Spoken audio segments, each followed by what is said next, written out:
అధ్యక్ష, పెన్షన్ విషయానికి వస్తే ఈరోజు దాదాపు 2,000 కోట్ల అధ్యక్ష, నెలకు 2,000 కోట్లు. ఈ రోజుటికి ఈ 4 సంవత్సరాల చిల్లర లెక్కేసినట్లయితే ఇంచుమించు 66,35,000 మంది లబ్ధిదారులకు ఇంచుమించు గత ప్రభుత్వంలో అధ్యక్ష యావరేజ్ చూసినట్లయితే నెలకు 400 కోట్లే అధ్యక్ష.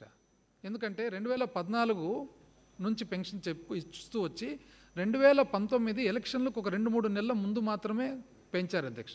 యావరేజ్ చూసుకుని 2 నెలలు యావరేజ్ అధ్యక్ష 400. కానీ మనది ఈ రోజుటికి 2,000 రూపాయలు నెలకు అవుతుంది అధ్యక్ష. అంత తేడా వ్యత్యాసం ఉంది అధ్యక్ష. 85,000 కోట్ల అధ్యక్ష ఇంచుమించు అవాతాతలకు ఇచ్చిన పెన్షన్. ప్రజా పంపిణీ వ్యవస్థ, మా ప్రభుత్వం ప్రజా పంపిణీ వస్తువులను ప్రజల ఇంటి ముంగిటికే సరఫరా చేయాలనే ఉద్దేశంతో 9,260 సంచార పంపిణీ వాహనాలను ప్రవేశపెట్టింది. ఇది వృద్ధులు, వికలాంగులు మరియు వేతన కార్మికులు ఎదుర్కొంటున్న కష్టాలను తొలగించింది. సంచార పంపిణీ వాహనాల యాజమానులై షెడ్యూల్ కులాలు, షెడ్యూల్ తెగలు, బలహీన వర్గాలు మరియు అల్పసంఖ్యాక వర్గాలకు చెందిన వారికి ఇది లాభదాయకమైన ఉపాధిని కూడా అందించింది. మా ప్రభుత్వం 2019-2023 సంవత్సరాల మధ్యకాలంలో చేసిన వ్యయమును 29,628 కోట్ల రూపాయలు కాగా 2014-19 సంవత్సరాల మధ్య కాలంలో బియ్యం సబ్సిడీ కింద చేసే వ్యయము కేవలం 14,256 కోట్ల రూపాయలు మాత్రమే అధ్యక్ష. కుటుంబంలో సంపాదించే కుటుంబ పెద్ద దురదృష్టవశాత్తు మరణిస్తే ఆ పేద కుటుంబాన్ని ఆదుకోవాలనే ఉద్దేశంతో గౌరవ ముఖ్యమంత్రి గారు వైఎస్ఆర్ బీమా పథకాన్ని ప్రారంభించారు. ఈ పథకం కింద 2022-23 ఆర్థిక సంవత్సరం నుండి ఇప్పటి వరకు సహజ మరణం పొందిన 45,000 కుటుంబాలు, ప్రమాదవశాత్తు మరణించిన 4,000 కంటే ఎక్కువ కుటుంబాలకు 650 కోట్ల రూపాయలు సహకారం అందింది.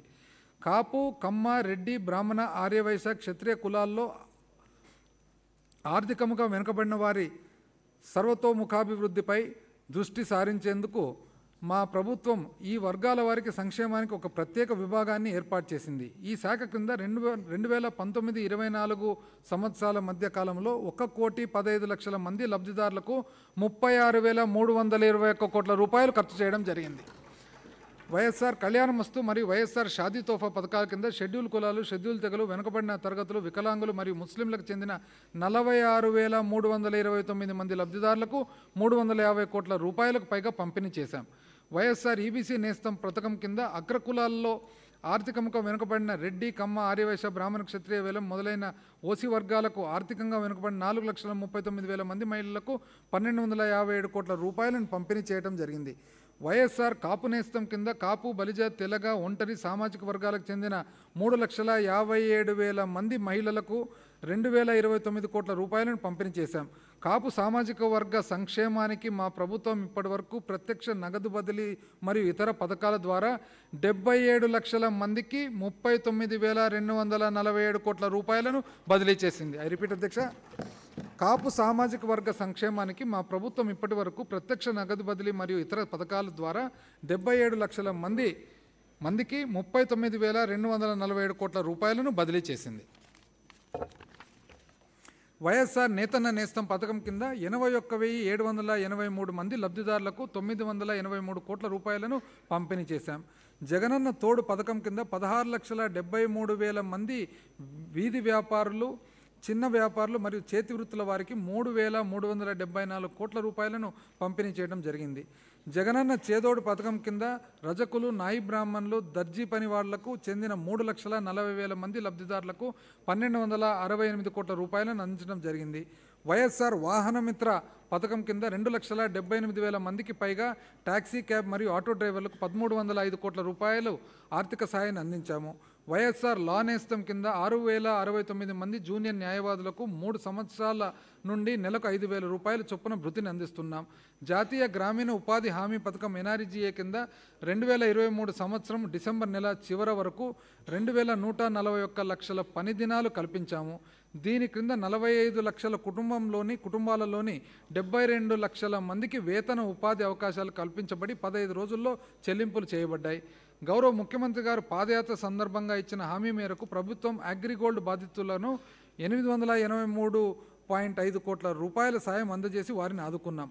సామాజిక సంక్షేమం, షెడ్యూల్ కులాలకు చెందిన యువత సమగ్ర అభివృద్ధిని నేరుగా నగదు బదిలీ మరియు ప్రధానమైన సంక్షేమ పథకాల అమలుతో పాటు మా ప్రభుత్వం అనేక కార్యక్రమాలను అమలు చేస్తుంది. ఇందుకు నిదర్శనంగా జేఈ మరియు నీట్ వంటి పోటీ పరీక్షలో మన రాష్ట్ర సాంఘిక సంక్షేమ వసతి గృహ పాఠశాల విద్యార్థులు అద్భుతమైన ప్రతిభను ప్రదర్శించారు. 2019 నుండి 2023 సంవత్సరాల మధ్య ఈ వర్గానికి చెందిన దాదాపు 200 మంది విద్యార్థులు ఐఐటీలు, ఎన్ఐటీలు మరియు ఇతర ప్రీమియర్ కళాశాలల్లో ప్రవేశం పొందారు. ఇంతేకాక పూర్తి ఆర్థిక సాయంతో కెనడీ లూగర్ యూత్ ఎక్స్చేంజ్ కార్యక్రమం మరియు విద్యా కార్యక్రమాల కింద 8 మంది విద్యార్థులు అవకాశాన్ని పొందారు.